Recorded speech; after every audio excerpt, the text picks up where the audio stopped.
I didn't know how soon I'd get to the subject that I have tonight, but you're going to see its relationship and its relevancy to everything that we're discussing. Very often, we never talk about reincarnation, and it's an important part of the work. We let it linger. We're only concerned about us.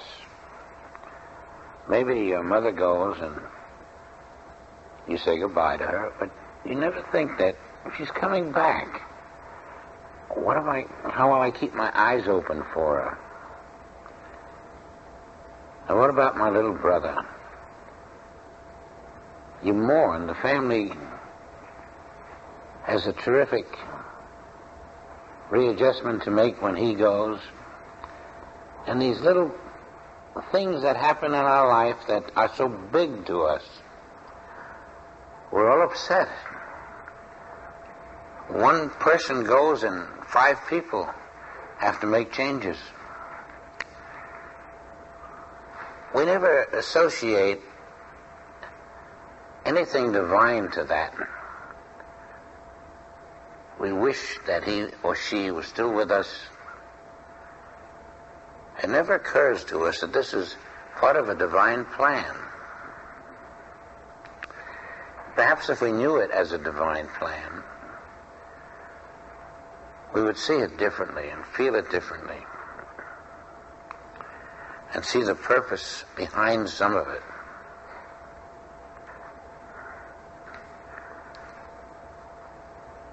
My experience has been very unusual. I've spoken about it once, but it's relevant to tonight.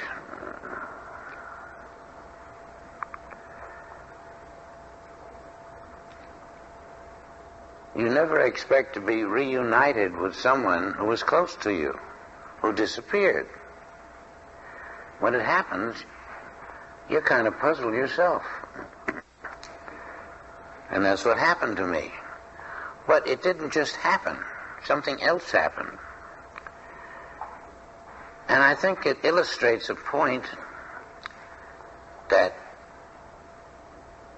can be quite instructive to us and may awaken certain thoughts of your own in certain ways that you may have even suspected and not known about. I have been an orphan since the age of 2. And incidentally, my father went when I was 6, so there was me gone, all alone, at the age of 2, and then at the age of 6 with the father gone. And I've never missed my parents except as a fact to think of. I've had excellent care, brought up in a fine home and all that stuff. People who loved me, and I didn't miss anybody. Now, at the age of 2, to lose your mother, you don't expect to meet her at the age of 72. At least I didn't. And one day, I guess I was about 72, that's 70 years after it happened. And I recall that my dad had a little locket, a little cigarette case with a picture of his wife who had died. And there was a picture. I saw it a few times. In fact, I took charge of the cigarette case later, although I wasn't putting cigarettes in it. I liked to look at it occasionally. So it became implanted in my mind. That wasn't why I looked at it. I looked at it because it was a picture of my mother, whom I had never seen, never. And there she was, smiling out of the cigarette case, a very lovely lady. She was young, she was 20 or something. She had on a hat, and it was a tight-fitting hat like they wore in the 20s. And she looked very clever and very smart and very chic. And that was my mother.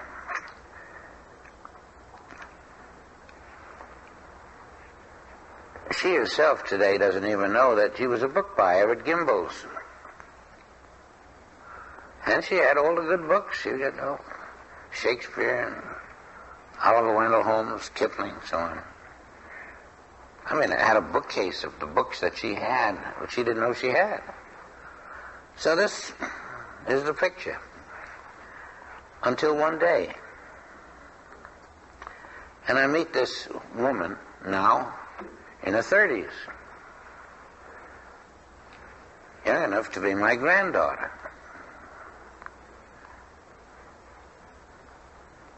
She's in my class, in fact.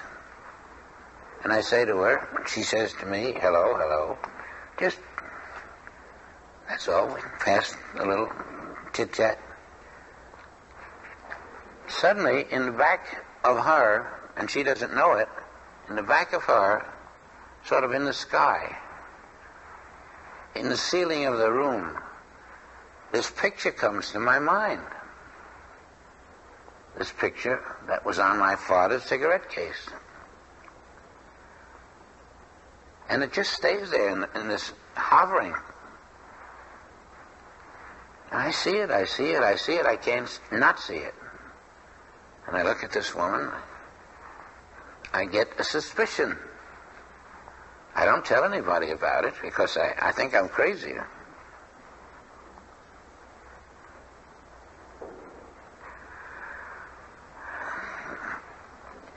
And one day, somewhere, I don't know where, in a class, or somewhere I can't remember,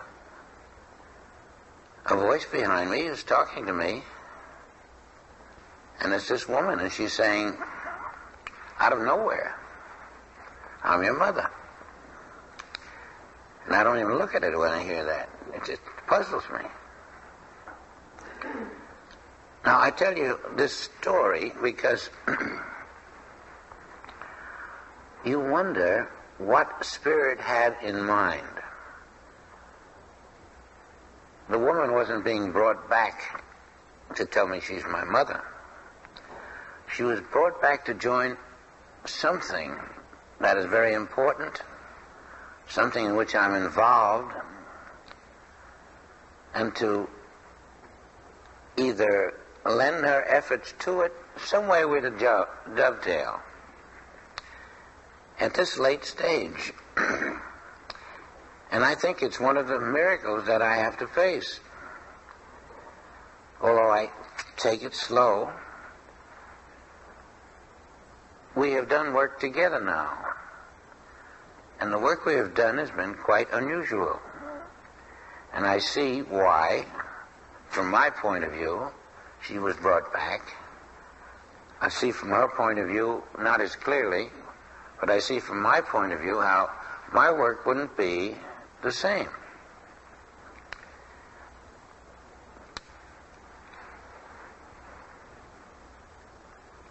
Now it works as smoothly as you can imagine. Just like any other student, she fits into the class. And always when I'm talking, I'm aware that she is present. And I've tried to authenticate certain things about us to be sure. I've been able to authenticate it.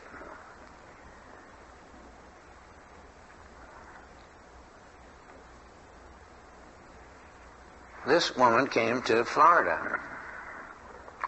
To Kauai. She wanted to go. She said, "Can I go to Kauai?" "What are you going to do there?" "I have my classes there. It's being ripped by storm. It's not a safe place to be. You've got 2 children. What are you going to do there that'll be good for you?" "Well, I'll look after your work there, your home." Now that's kind of strange, to go into a tornado or a hurricane to say to a man, I'll take care of your affairs there. It's the last place you're going to want anyone to come. Well, I said, what about your children? Well, we'll leave them at home. And I know this is a tight family. They never leave each other.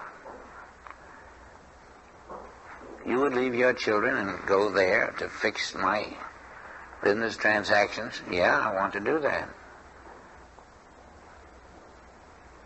Why do you want to do it? Well, isn't that what a mother is supposed to do? It's very shocking. So, she said, I have the qualifications for it.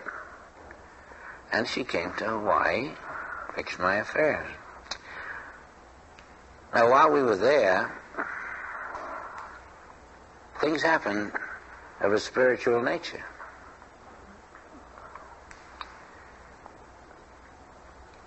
Beside the business.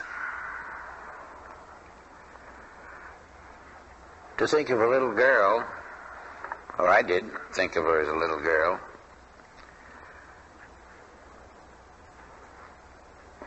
tending to the affairs in business, which are kind of difficult at times because people, when they're giving away money, are very careful. This girl, whom I hadn't known before, went out and collected $500,000 for me, which I promptly put into a home when I got back. Now, in the process, we had certain spiritual experiences which were most unusual and which have carried on in such a way and are continuing to carry on that I'll talk about it a little bit.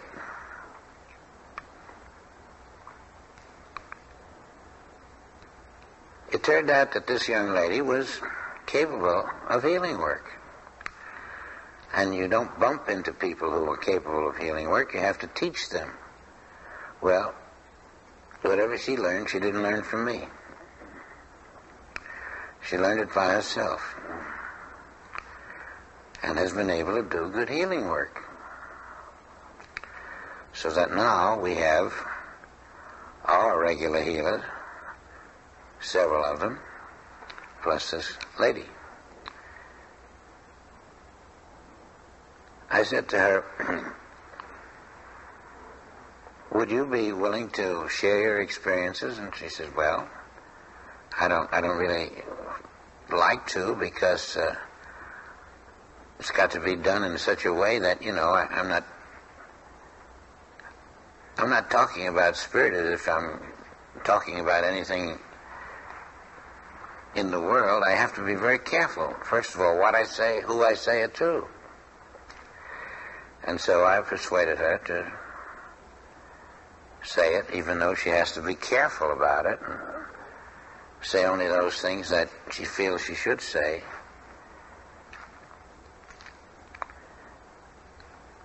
If she were to tell you that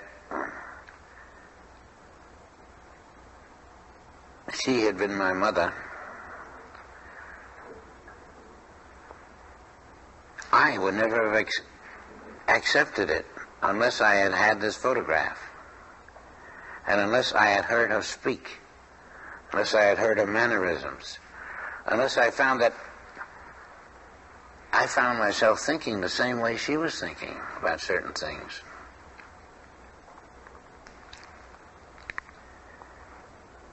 I think she's a very welcome addition to our work.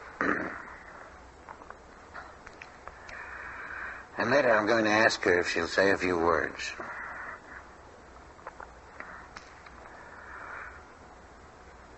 I think it may be very instructive to certain people, very important to some people.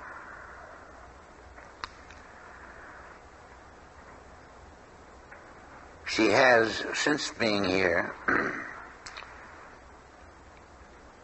she has been here longer than I have. Yes. Not Chicago, I mean Santa Cruz. I have come to her town.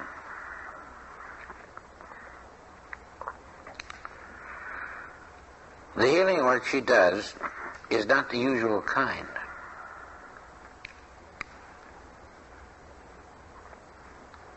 You don't say, I have a cough, and she works and heals the cough, or on this and on that, and she heals it. Her kind of healing is different than even mine.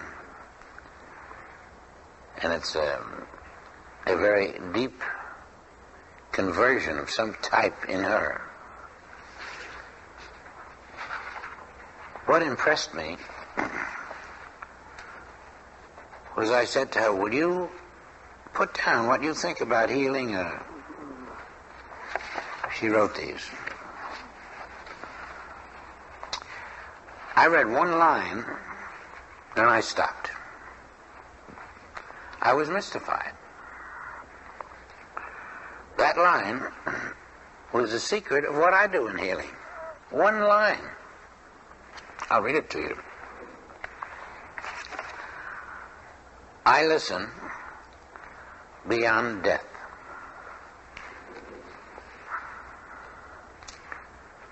I stood around all morning repeating it to myself. I couldn't believe it. I listen beyond death.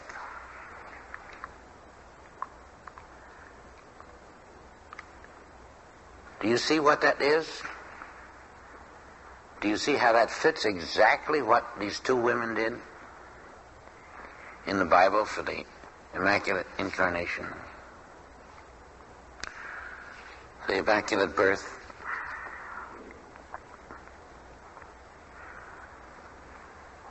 When you get into your quietness, you go so far and you try to contact her. But if you go beyond death, that's quite a deep contact. In the first place, you're going beyond death, which, where would you go? And yet, there is a place beyond death, which is just automatic to that particular healer. And if a certain individual had died, and you wanted to heal him, you'd go beyond death. If a person is well or in this world and is dying, you still go beyond death. The place to go for the healing, we hadn't found out specifically what we were doing, is beyond death. And when you analyze it, that's where the healer has to go. Because what is beyond death? Beyond the illusion of death, beyond the belief in death, to life itself. And to see that word, that's where I go for my healing. It just shook me up, because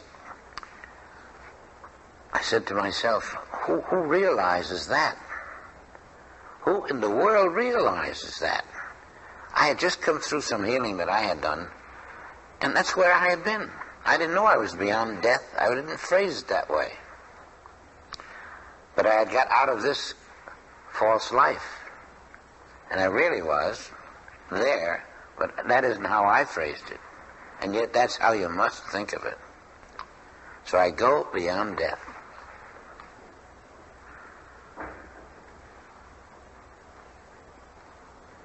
Beyond death is the spirit world. Beyond death is life. And you've got to bring this life to that patient.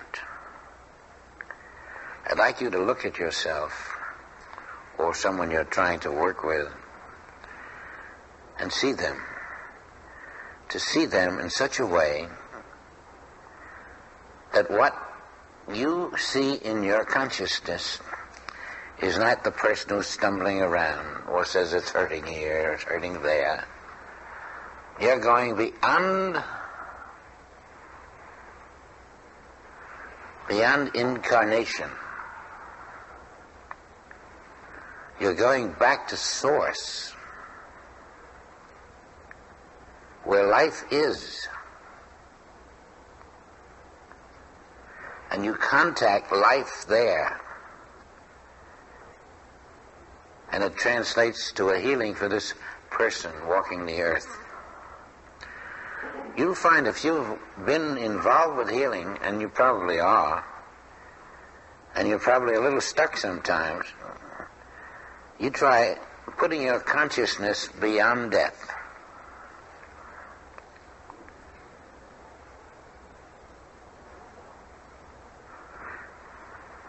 I know I've been there many, many times, but I never phrased it that way.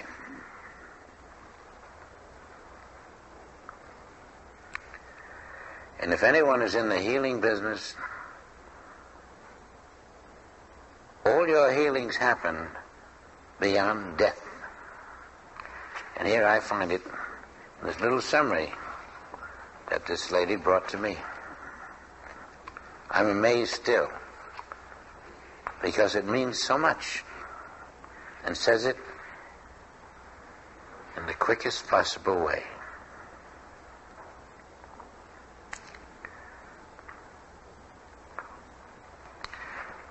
You'll find that the healer has a way of getting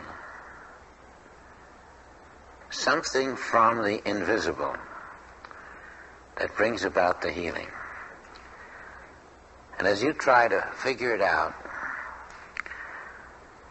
if that person can get from the invisible what is necessary to heal something, why can't I? Why can't you? Why can't we? We can, but we don't know what to get and how to get it. But it's there. So we'll discuss healing a little bit. The healer has one advantage. The healer knows that you are perfect. The healer is not trying to make you perfect. You are. And if you were not, you wouldn't be healed. The fact that you are healed when you're healed means that your perfection is always present, though invisible. Spirit is the name of your perfection. The healer has to touch your invisible spirit. That means going beyond death. Because in your human life, you don't touch the spirit. That's your problem. You live with spirit only at times. If you could live with spirit always, you would live beyond death. And beyond death, you would find the perfect, invisible spirit of your being, which is what we're going to find in the fifth round. Now, when we stand in the consciousness of that individual, we have to leave our consciousness of person. What good am I as a person? I can't heal you. I can give you a haircut and a shave, but I can't heal you. My spirit is all that can heal you. And if I'm dividing myself between spirit and matter, that's how I'm going to divide you. I have to be pure spirit. So, how do you lose your material self? And in losing it, will you need healing? After all, what has to be healed? Only your material self.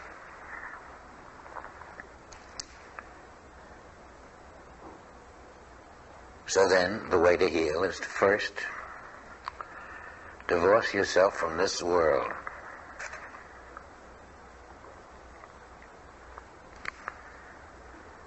When you are prepared to maintain spiritual consciousness,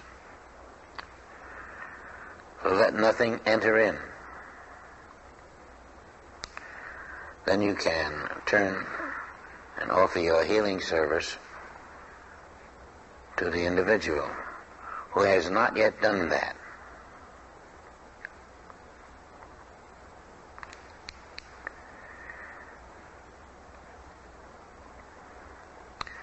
I wish you would consider one case now.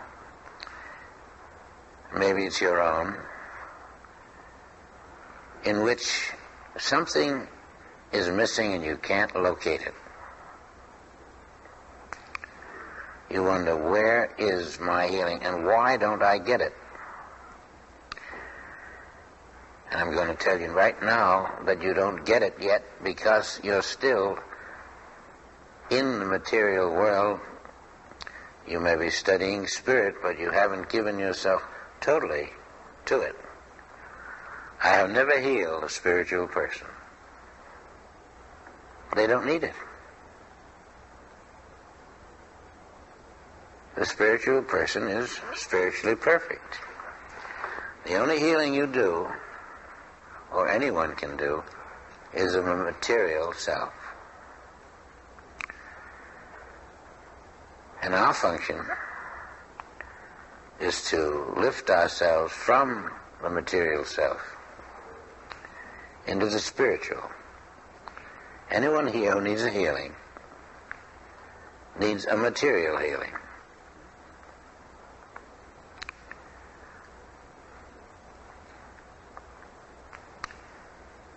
And only a person who has found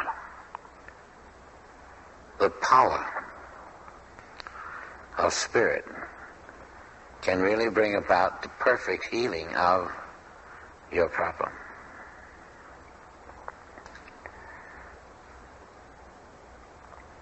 We have found a great deal of healing in a number of students scattered around the country.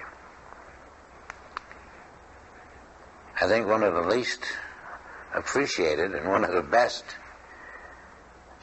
is here, and I'd like her to give you an idea of some of the healing she's turned out. I know she'll feel immodest, but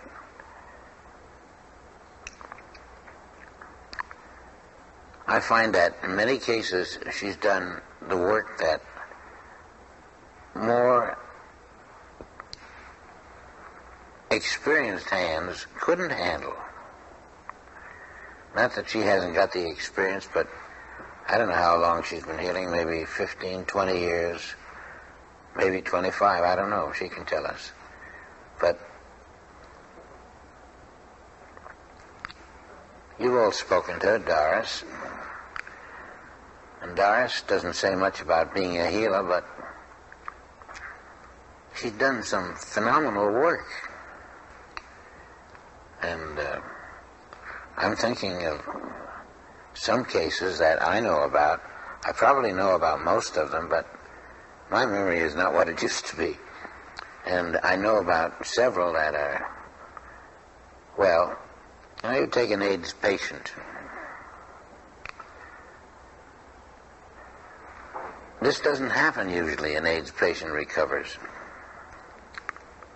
And a severe case, and a long-standing case.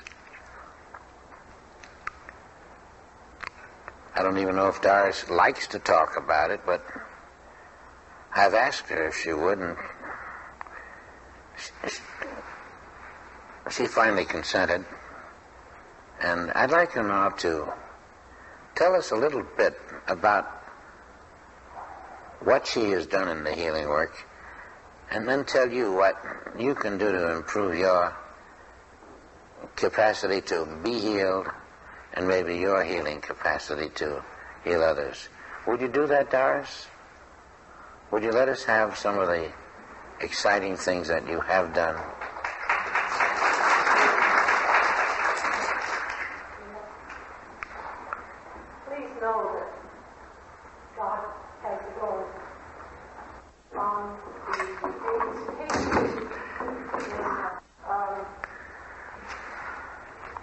You want to talk from here, Doris?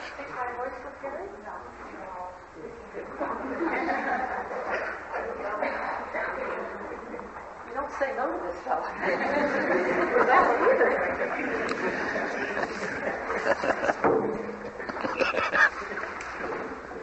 I know you do. You know you don't. To him. I wanted to mention there were two fellows in San Francisco, dear ones. I didn't know them previously. They were not longtime friends. They came as to present the problem that this one of them had HIV and then it had blossomed into AIDS. You can hear me now, can't you? I'll have to admit that when it first hit me, I had to be sure that I didn't have any bigotry.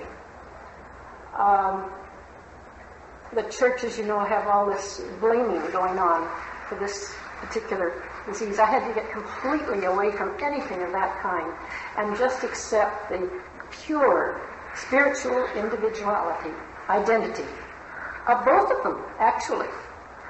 And I remember telling them so often not to walk down the street with the other gay people. Don't identify with groups if you want spirit. And I said, let's not be gay, and then thinking of myself, let's not be straight, let's be spiritual. And one of the fellows was a pretty good student and called often for more support.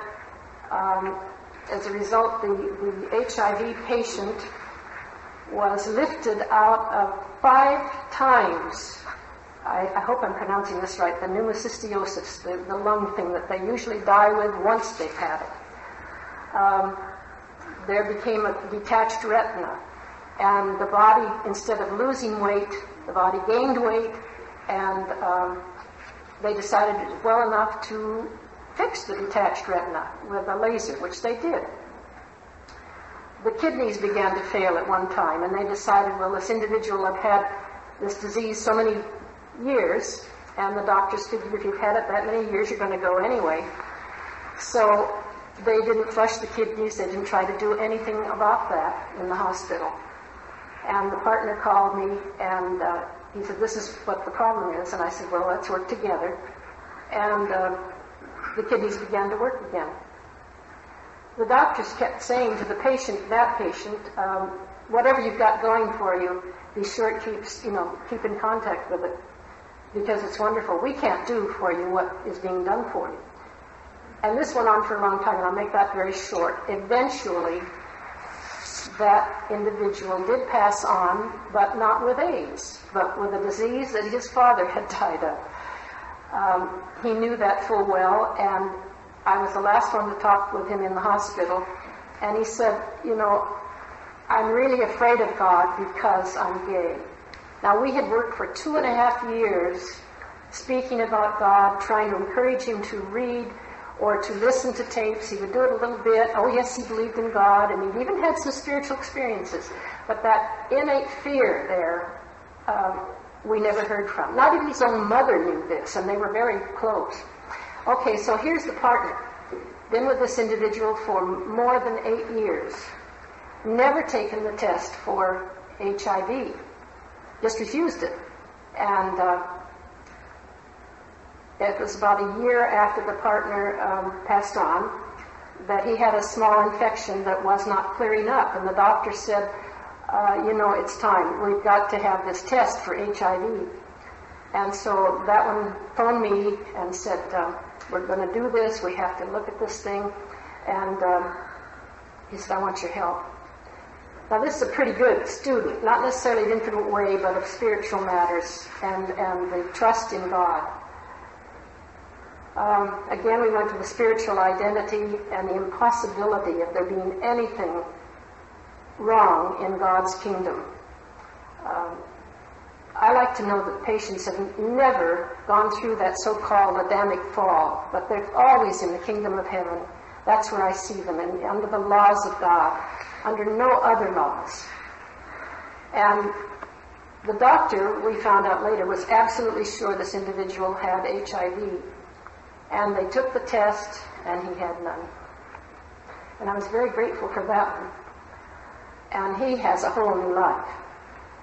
There was a case some time back of a lady in Canada who called me because of a problem with cancer. And she had the indentation in her body, and the blood was showing, and the doctor had said, yes, you've got this, and we want to put you in the hospital right away. And she said, oh, I just don't want to go in the hospital. She'd been a metaphysician in the past, and so now she called me for help. And I will admit, a lot of letters went back and forth of the persuasion that no such disease of any kind like that could exist. God did not make death. Herb brought that out to us some time back in the teaching. He found it in the Wisdoms of Solomon, that God did not make death. And we based our work largely on that and her true identity. And her symptoms went away. And in 3 months, she was so much better. She was moving around. And I said, now would you go back to the doctor? Why? Because we need some confirmation here. We want to know. And I want you to know what has happened. And she went to the doctor. And the doctor examined her and he said, I don't know where it's gone. He said, you had it. It was there. He said, my records prove you had it, but you don't have it now. And the nice part about that one was that 10 years later, she wrote me and said she was still free. If I can take just time enough for one more. Go ahead, Doris. It's on a different subject. And I think it's so wonderful that this work is so practical. Not only for your bodily ills. My goodness, I've been raised from the dead, literally, by this work. Not once, but a couple of times. And each time I gained tremendous spiritual wisdom out of it. So never be afraid if you've got a problem yourself. It's not a sign that you're not spiritual. It's a sign that you're to take up God's opportunity there and find out what you can learn about spirit, about God, about the nature of spirit.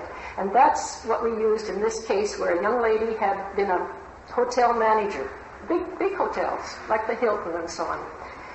And she was so good, believe it or not, there was a group of managers of other hotels that began to blackball her.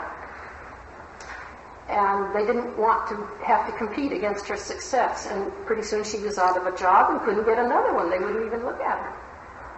Lies, of course, were being told about her. Well, in the meantime, she was out of a salary. She hawked all of her jewelry at a pawn shop to get more money. The last I knew, she'd sold her washer and dryer to try to keep going.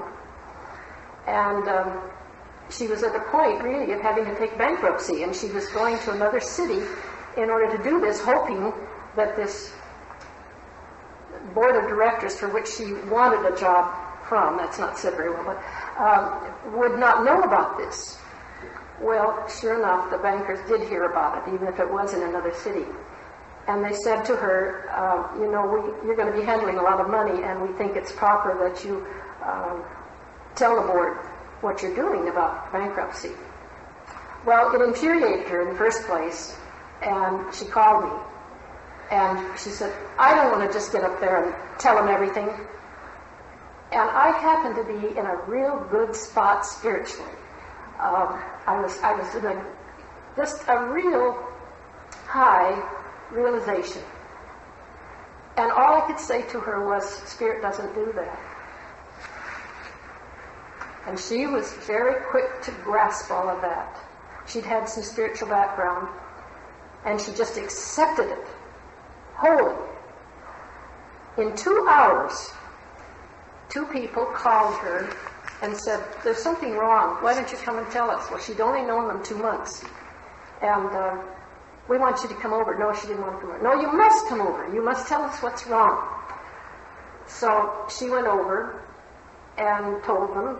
And inside of 2 hours, she had $20,000, a new car, money enough to get her jewelry back, eventually a new home and a new job. Just by knowing that Spirit doesn't do this naughty stuff. Just doesn't put you under the gun like that. It just won't. One last patient, I'll go on because we could talk all night. An Infinite Way student had seemingly a heart problem. And she sought a doctor's opinion, and he said, you've got to be in the hospital right away. And they put her in the hospital. She hardly had time. Well, she didn't even have time to go home. They wouldn't. They said, your heart is so bad, the valve is so bad, that you'll die if you go back home. She said, well, I've got to take care of my cat. No, you can't do it. You can't go. You just can't go. So she called, and I said, let's just stay with the I am. And I said, don't pay any attention to what the doctors are saying. And they were going to do an angiogram first to make sure where the valve was and all this. And I said, answer the doctors, but don't pay attention to what they're doing. Stay with Spirit, and I'll stay with you. And they got that tube up her, and the doctor stood back, and believe it or not, the nurses began to chuckle. And the doctor said, I don't know how I could have been so wrong. You've got a perfect valve. And they sent her home that afternoon. I could tell you about a lot more, but it's just the practicality of this is so beautiful. It doesn't matter what the problem is, employment or relationship problems, it is practical. And healing of the physical, so-called physical self. Okay, Professor. From the teaching of this...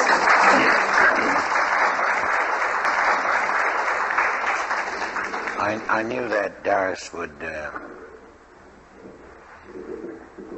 give us an inside viewpoint of what the healer goes through, and what the healer has to do is stand fast, as you found out.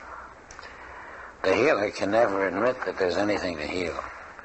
The healer is just that way. This is what you hear on the surface from a person who lives it day in and day out. And Doris has been doing it for, I don't know how long, 15 years, 20 years. And this is what Doris does. Now, the people who have gone to Doris had no way of doing anything that they had to do. They were stymied, just up a tree. And you come to Doris and you find that she don't see any upper tree stuff. All she does is see truth. So it's nice to have an Infinite Way student who has gone far enough to correct the impression that imperfection is in God's universe, and is able to prove certain facts about imperfection and to show it's not there. I want you to know that the things that you feel at times can be overpowering, but you've got that mind. That's what is overpowered. Would you say, well, my mind is overpowered, but my body is overpowering my mind. Look at my body. Well, that's what the healer doesn't see.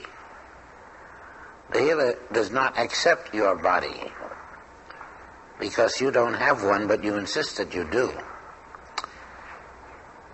The healer knows that your body is the Spirit of God, and that your body, which shows forth, is not the Spirit of God. It's about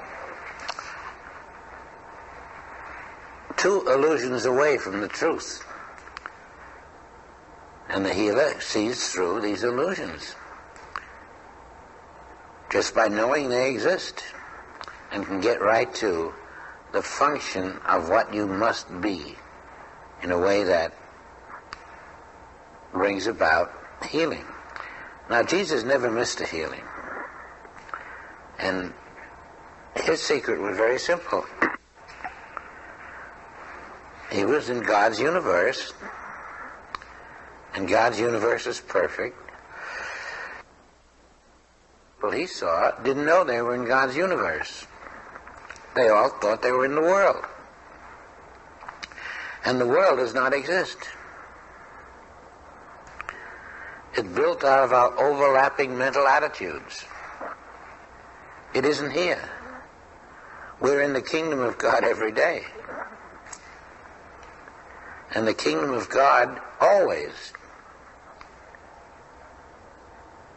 has perfect individuals. We think we're in the world. We think we live at that address. We think we live here. We think we hide behind this. We think people don't see us and so forth. We come out.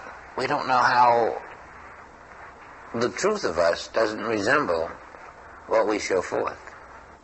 Myself, I'm only looking at someone who's going to continue living in illusion. I've got to look at myself as I am, not as I appear. Yourself you will never see with your human eyes. And you'll never see it in the mind, which looks at the self.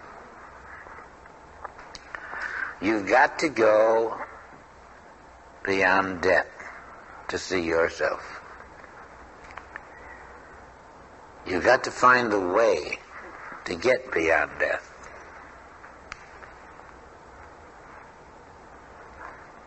Yourself doesn't grow up by degrees as people do. This year I'm bigger, and next year I'm bigger, and next year I'm bigger. And at my age of 45 or 50, I start to level off, and then I start to go down. That's not the truth of a spiritual being. That's only in the material world. We're looking at the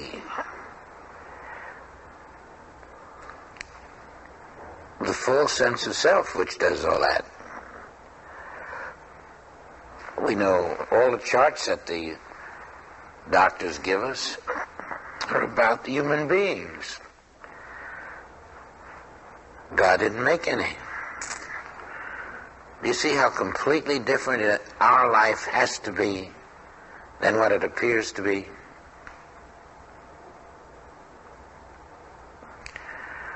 Now look at your ailment again. Look at what you're going to conquer. What you've made up your mind, I will conquer this before I go.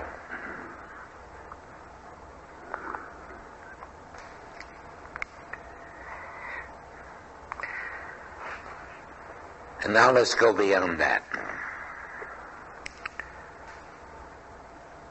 Collect yourself quietly.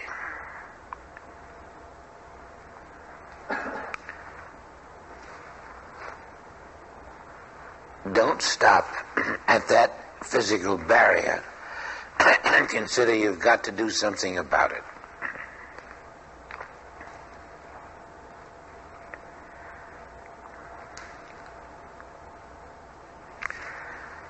Get to the self that does not live in the physical form. There is such a self.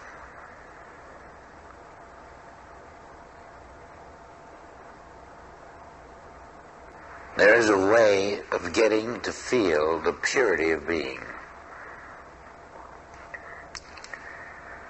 Suddenly you're not in the physical self. Can you start to feel the living substance of your being? I have no physical structure whatsoever. I am completely a physical self. This body they see, that's not my being. I have no bones. I even have no heartbeat. I do not breathe. I am spirit, free. When you make your conversion, it'll be a time away. But there'll be a moment when you can feel a different you.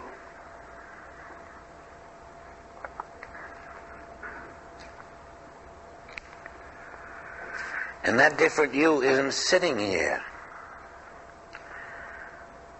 You're not localized.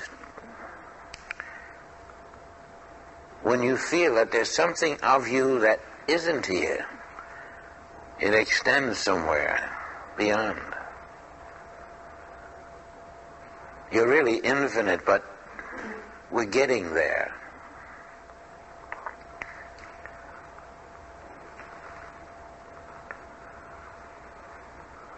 When the self of you can feel, it has stepped out of a body image, a confining little area.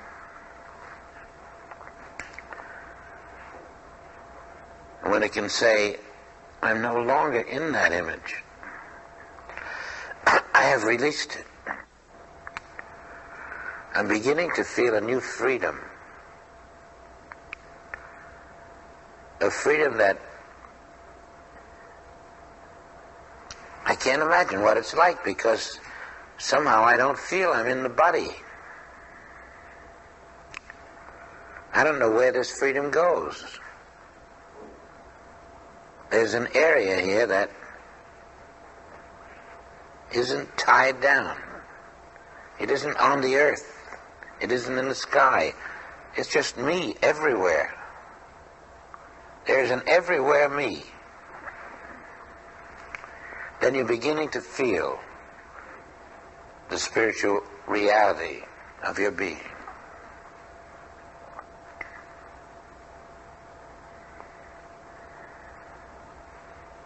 One day there'll be a little light inside you. It's always there, but you're becoming aware of it. What is this light?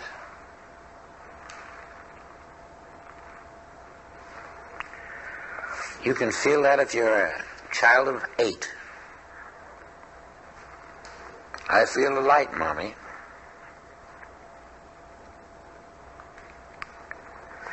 And this light, that's really me.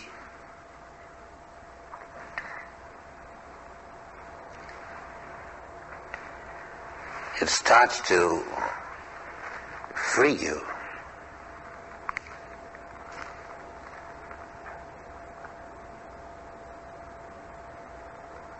Of course, that's what your congested lung is made of. But it's a congested lung. Now, as I feel the light, I feel a little less of the congestion.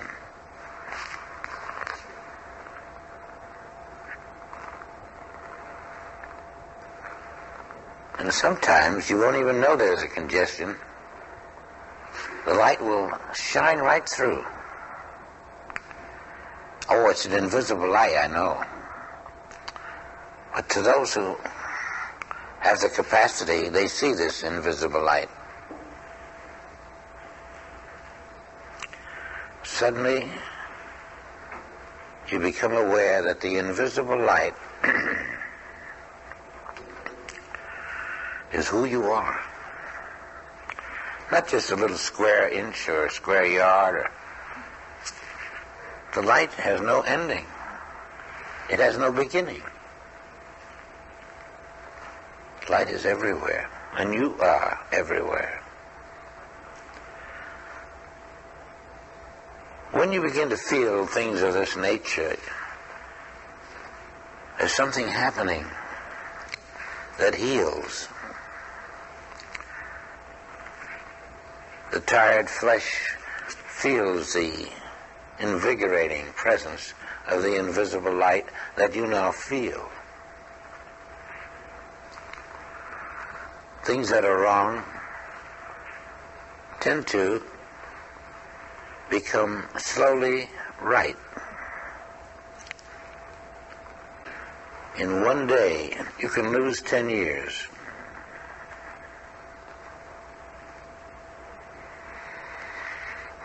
You can look at your toe tomorrow and something's gone that was there.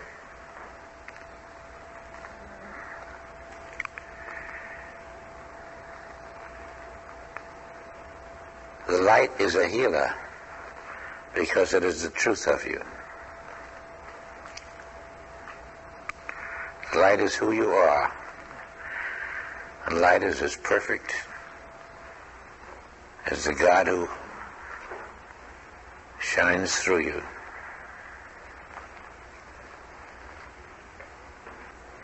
It's a funny thing, though. You don't have to tell the light where to go. You don't have to say, my back needs some light, or my foot needs some light. The light seems to know you better than you know yourself. The light shines in the darkness. Always. And as you become aware of the light shining in the darkness, you are being led into the great secret of life.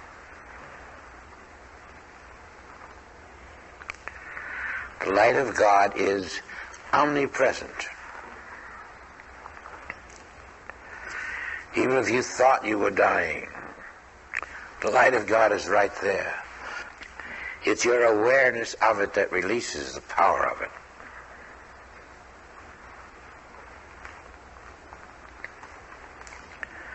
The more you are aware of it, not through talking about it, not through saying I know it, but through the conscious inner knowledge of the presence of the light. As you become aware of it, its life unfolds you. It even heals you of those things which were your problem only because of your ignorance of the light. It was never absent. And then the great discovery that I am the light.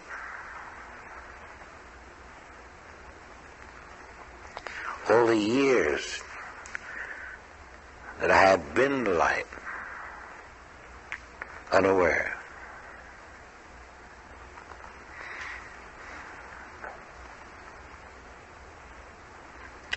Say it to yourself, please. I am the light.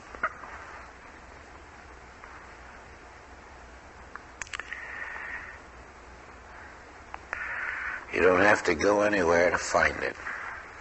I am the light. And right where you are. That's why you are. Because I am the light.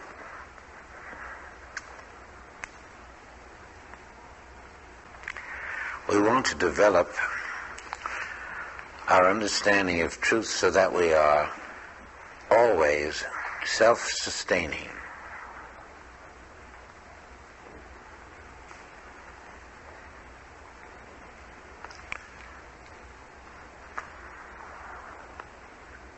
We are always the child of God.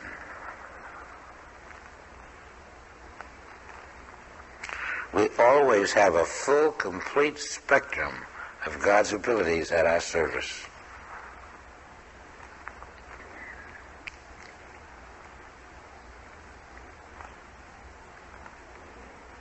Now, what is the knack of converting every quality of God into a living substance where you are?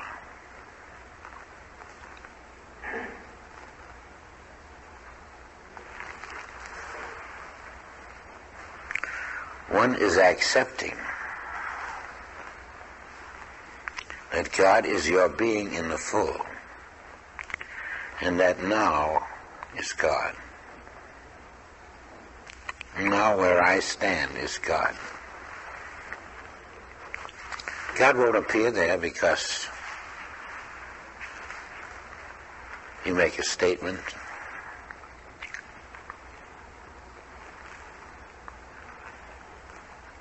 But why will God appear in the form required for one person and not for another person? Everyone has the complete God presence. Why can this person summon God? Why could Jesus?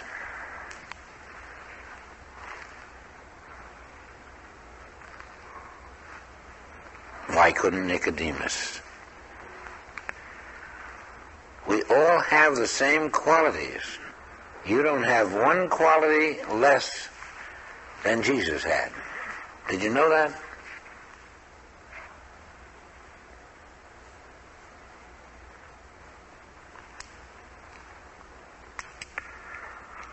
Our awareness of the quality brings it into being. It is always there. It has to be recognized. It has to be felt. It has to be known.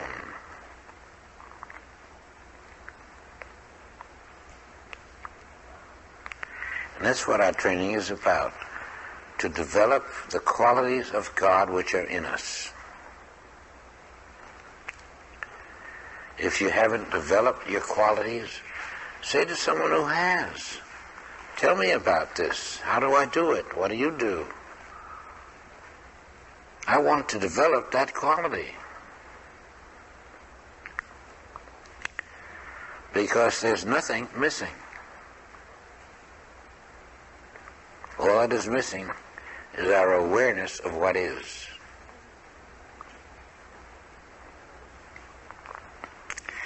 In this vast, invisible self, everything that the Father has is ours.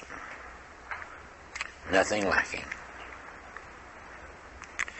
And if you know that everything is yours, you're going to find it. But you can't give up. Things don't yield that easily. But everything of the Father is yours and mine.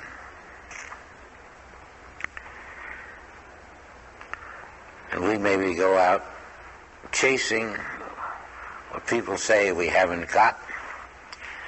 We will find it, because it can't go away.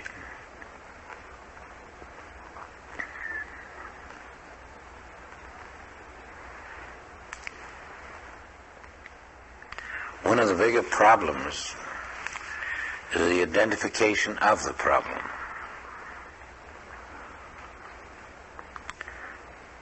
You identify it physically. I don't know who you're talking to when you say it, but nobody's listening. We don't have a physical problem. We have a physical belief. We don't have a physique to have a problem. Something in the way you identify your problem nails it down and makes it the problem. See that you speak a little lighter when you identify the problem. You don't have a broken rib. That's how they'll mark it. You don't have a faulty heart. That's how it'll be listed. You don't have a heart. You don't have a liver. You don't have a lung. You're not going to heal concepts. But when you can be brought to see that I am not a physical being,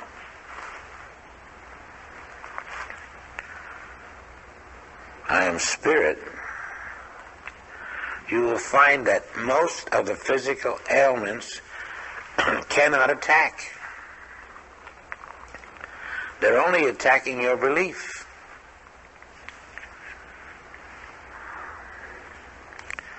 I am not a physical being.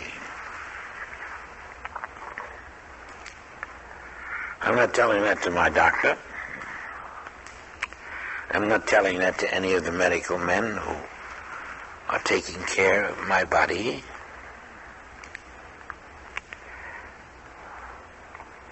I'm knowing that I am pure spirit.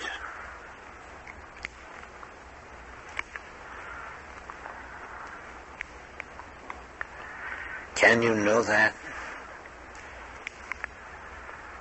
Your physical foot can't hurt you. You don't have one. Your spiritual foot won't hurt you. It's the belief in the physical body that makes possible the fact that we think we are being invaded by germs, inadequacies. But as we loosen this rigid belief, you'll find a way if you know you've got to do it. You find I can't have a problem. I have to have a body first to have it.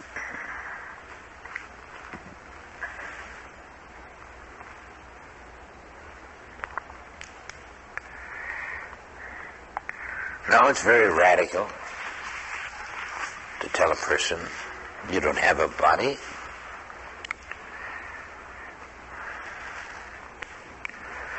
But we have to work on having a spiritual body. For me to know I have a spiritual body, and it's not this size.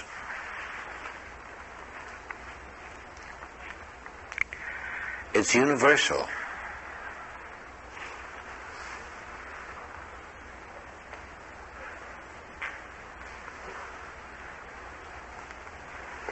And I can't know what knowing this will do for me until I know it. You're making a conversion. You're stepping out of belief into fact. I don't have physical lungs. I don't have a physical heart. I don't have a physical brain. And I kind of feel strange when I deny it, when I rest in the knowledge that I have something called spirit, which thinks for me. But I'll feel funny until one day, spirit will think for me. And I'll say, what's that? Self of you. And I know I'm not familiar to you because you've never seen me or talked to me or anything. You lived without me, but I am the self of you.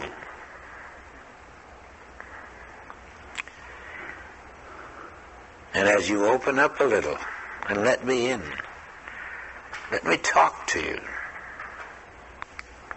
I'm real. And you'll slowly drop. You'll slowly learn. There's a self of me. It's not me. It's something else. And then you realize that the self of you is not the physical self of you. You're going to go into this. You're going to awaken to it.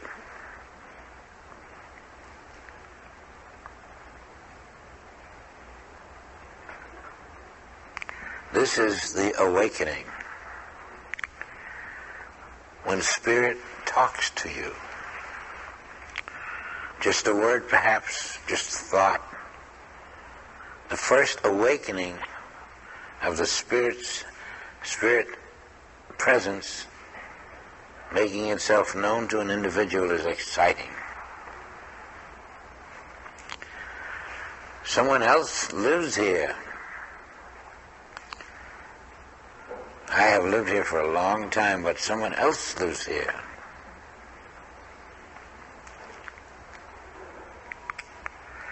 Yes, I am the spirit of you. And though I am patient, and though I am waiting, though I have never interfered with your life, now, as you open to me, as you hear one word, as you feel another life stirring within you, you are coming alive. Right here on the earth, someday you will step out of this belief and form. Maybe quicker than you think. Sometimes you can't believe that the spirit in you is alive. You feel it's alive and you hadn't noticed it before. Then there's a twitch. You think it's just another twitch. No, it isn't.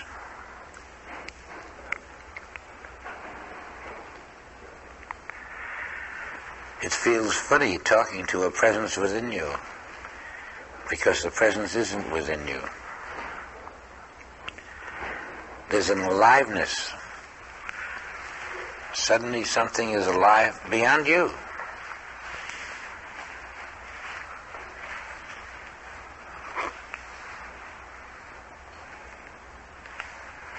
When that glorious moment happens, you are beginning to feel the birth of another selfhood.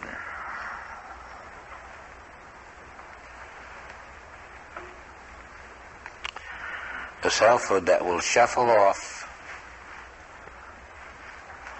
all the encrusted opinions that had been built up within you.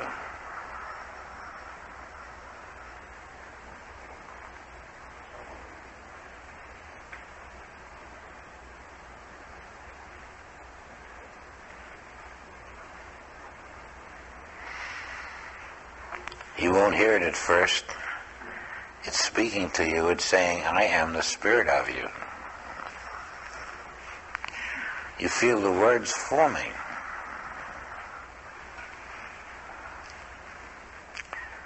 People are going to look different to you.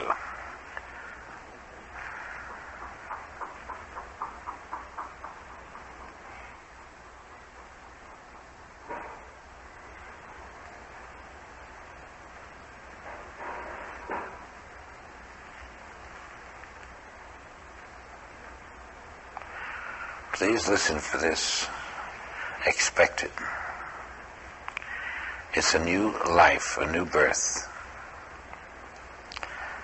A you that is and always has been, and it will begin to be a fade out of the you that thinks of itself as you.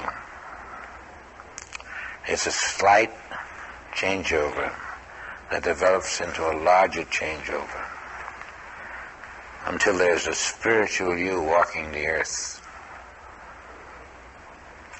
It begins in a deep silence.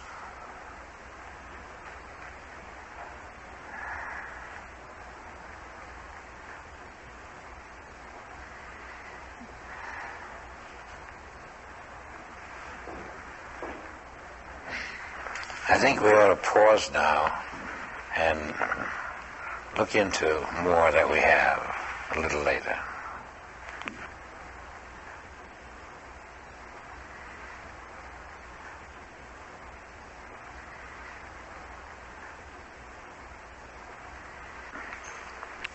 Recently, a woman came to my home. Her husband brought her. She was about 55, she was, and I didn't examine her body with instruments or anything like that, but she told me everything that was wrong with her. Nothing was working, everything was out of kilter. I mean, everything was out of kilter. She shouldn't be walking, she shouldn't be alive, and she was there.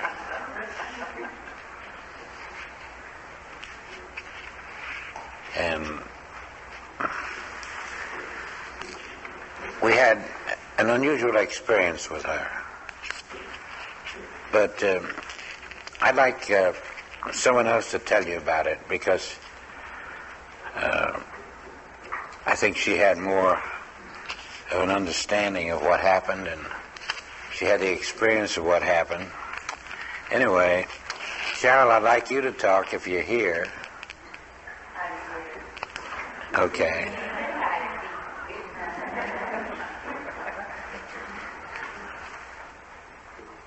This lady, I don't even know her name, but Cheryl's going to give you the facts about it, and about anything else that you feel you want to. Well, I think I want to start with how we're taught that the light goes so far ahead of us, and how at times that experience is felt, but it doesn't always manifest. It's like, well, gee, I know it happens, but I can't see it sometimes. In 1955, Herb Fitch met Betty Fitch, and they met one night, and I think the next day he asked her to marry him. And I think 3 days later they were married. In 1955, Peg and Sid Rafelson gave birth to a girl named Cheryl. And it wasn't too far from the city that Herb and Betty had just gotten married in. And it was a while before Herb found the Infinite Way. And by that time, Cheryl was about 10 or 11. And Herb started coming to Sacramento and giving Infinite Way classes. And I was coming home from school and showing my parents books about Lao Tzu and Buddha and Cahill Cabran and saying, Mom, Dad, look at this. What's going on? This is fantastic stuff. And I grew up in a very open family, but we had no organized religion, so I was very insulated from orthodox religion. And my parents were wonderful. But the reason I'm telling you this is I learned these coincidences in the last year from getting to finally spend time with Herb. And I truly believe that my consciousness was being touched at that time. He was coming to Sacramento and giving Infinite Way classes. I was growing up about 3 miles from where he was giving these classes. It shaped my consciousness. It prepared me. And I continued with a thirst that was unquenchable. And then, about 6 years ago, dear friend, the Mullenhauers in San Diego, I knocked on their door one day and I said, I've got some questions, I need some answers. Well, they handed me one of Joel's books and said, you're ready, here it is, go home, study, come back when you're ready to talk again.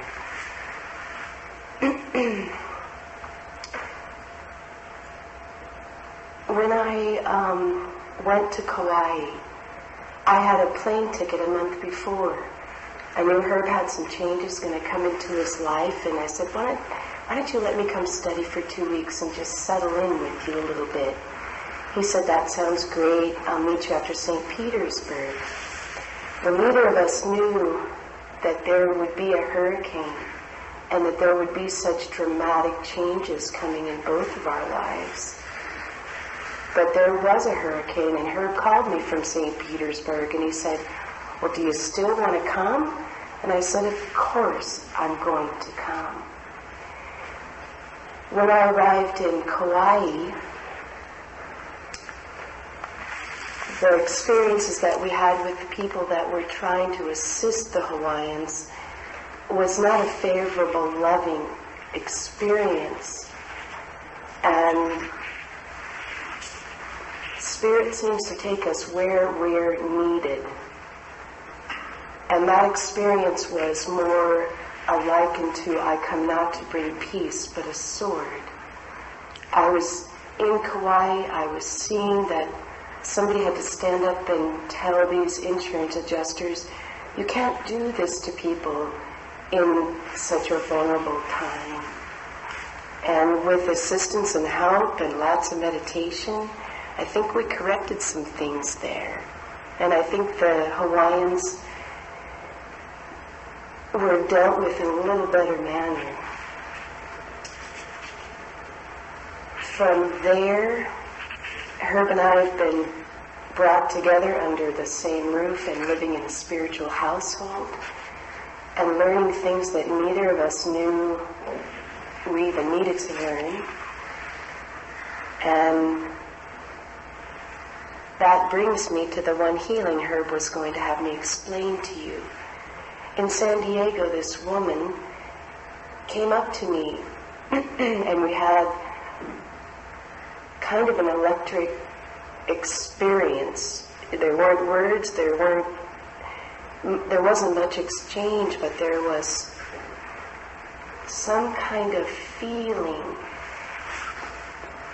When we went back home, she called and said, "Herb, I want to come to your house." So Herb said, "Sure, we'd love to have you come." When she arrived, Herb said, I'd like you to meditate with us, Cheryl. And I said, "Oh, that'd be wonderful. I really had a wonderful experience with this woman." In Kauai, Herb and I would get up in the middle of the night and have wonderful meditations.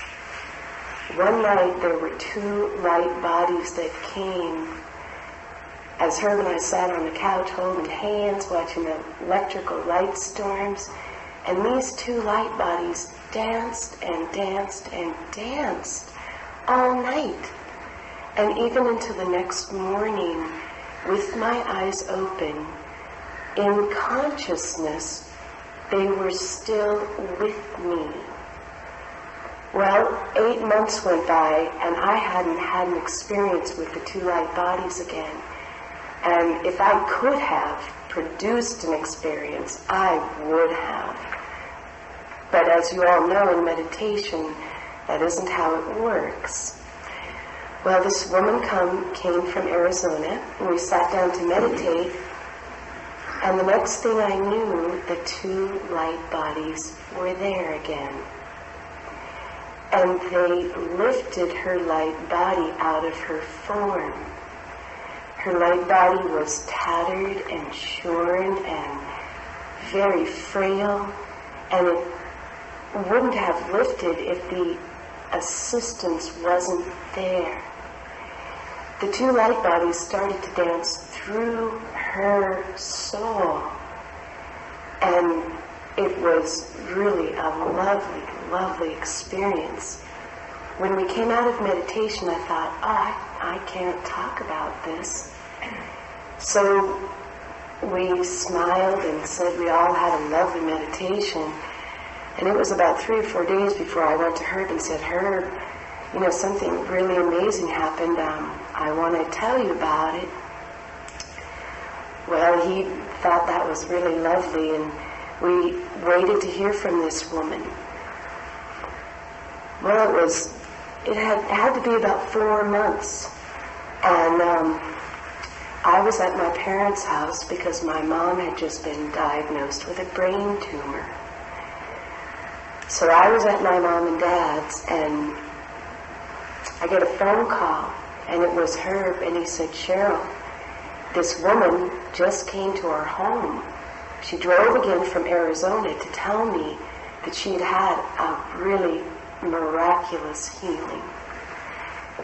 And I said, "Herb, if I ever needed confirmation, it was today, to stand fast with my own mom. I have had no fear at all about her supposed form. And I don't understand the healings yet. They're never the same. And yet they seem to bring a lot of fruit."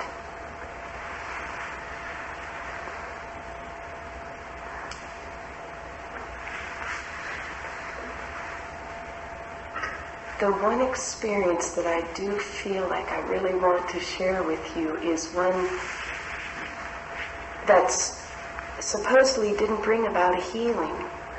One evening about 10 o'clock, this was a few years ago, I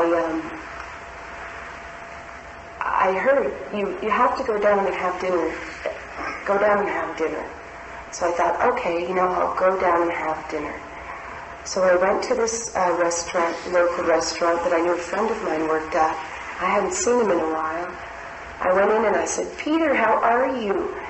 He said, oh, I'm not doing well. My sister has been diagnosed with a brain tumor and she's very, very ill. And I thought, oh, so this is why I've been called and I'll go home and get to work. Well, this young woman passed and she didn't have a healing. And I thought, oh, I didn't work hard enough. What happened? I have so much still to learn. It was a year later that I was in meditation and these huge waves started coming through. And then there was a dolphin. The dolphin said, I need to enter you. I need you. And I didn't understand what this was about. And I said, well, of course, I'm one with you. What do you need? Well, this dolphin and I became one. And the next thing I knew, I was in 15, 20-foot waves. And it was really an extraordinary feeling. And it brought about a surrender that I try and stay with always. After that experience of surrender, the dolphin said, I'm Jessie. I want you to tell my mother I've made transition. I did what I was to do. You have to tell her. I didn't understand. I never knew Peter's sister's name. Well, when Herb came back to Santa Cruz with me, I needed some things done around this new house. And I called Peter. I said, Peter, I heard you were doing da-da-da-da-da. We need some help. So he came over and I said, how's your mom doing? And how's your family doing? And he said, well, since Jessie passed, everyone's had a really hard time. And I said, Peter, your sister's name is Jessie? And he said, yeah. Well, I couldn't say anything to Peter. I didn't know if he had a spiritual inkling in his big toe, let alone divulge anything after all the chapters I've read about secrecy. So I sat down and wrote him a card. And for about 3 months he came around and helped around the house. And finally one day he came in and I said, Peter, you want some lunch? He said, yeah. He goes, could you go to the post office and write my mom a letter? And, just jokingly, well, I had this card that I had written him. And I pulled it out of the drawer and I said, well, why don't you send her this? And I thought, if I've done this, it must be okay. 2 days later, Peter called and he said, Cheryl, I needed that. My mom needs that. And I really thank you. I don't still understand how we're to communicate the work. I find it very hard to tell people about the experiences. It sounds outlandish. It sounds a bit crazy. But for some reason, it is the only work that I know. And the only work that seems to fill my heart and my home with love and peace, and brings people like Herb Fitch into my life.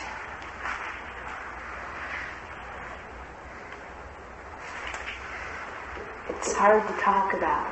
It's something that I feel like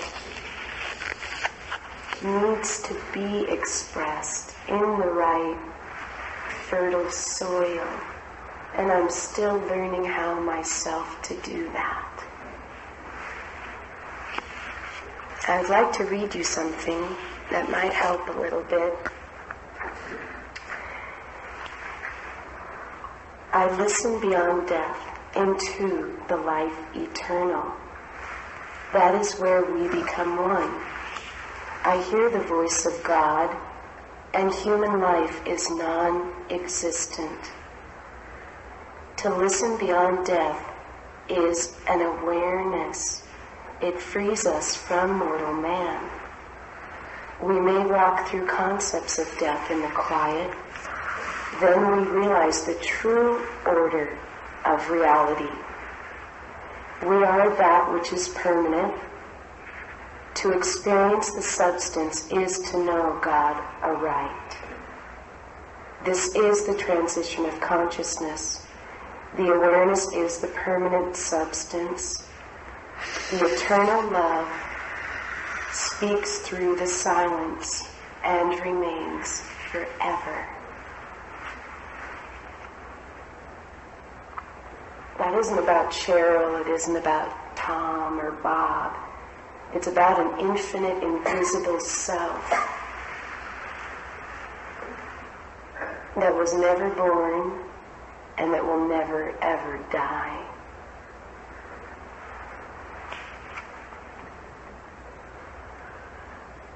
And those are the mystical things that keep unfolding. And I'm glad to at least be able to share it in this environment. It's very, very nice.